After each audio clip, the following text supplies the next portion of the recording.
Beauty, remembered whole. Most people don't realize how narrow their idea of beauty has become. They believe they're responding to beauty, when in fact, they're responding to a fragment of it. Almost exclusively the body. Shape, symmetry, youth, surface, the visible signal.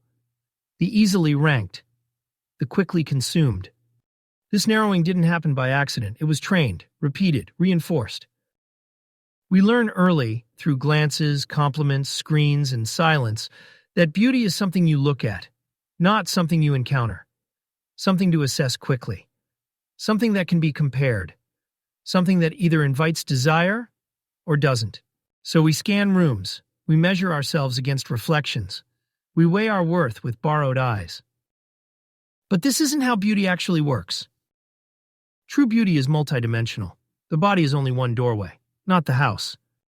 There is beauty in the way a mind moves, in curiosity, in clarity, in humor that reveals intelligence, rather than hides insecurity, in the patience to think carefully, in the courage to revise one's beliefs.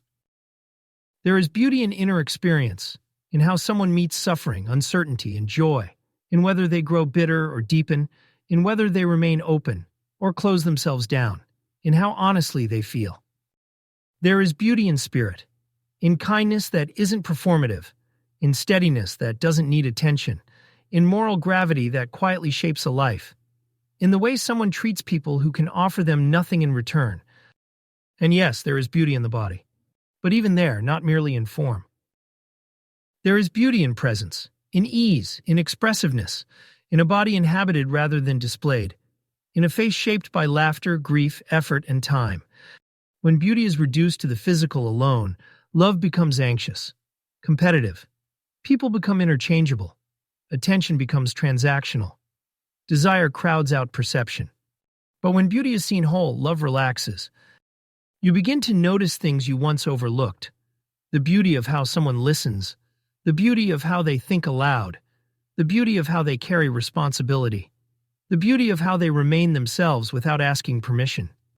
Seen this way, beauty is no longer scarce. It isn't a zero-sum contest.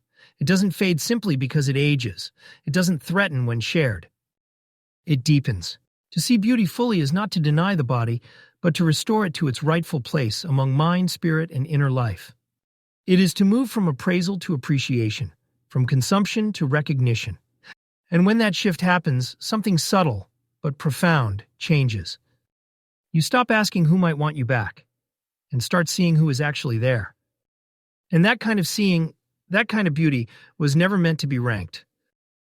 It was meant to be recognized.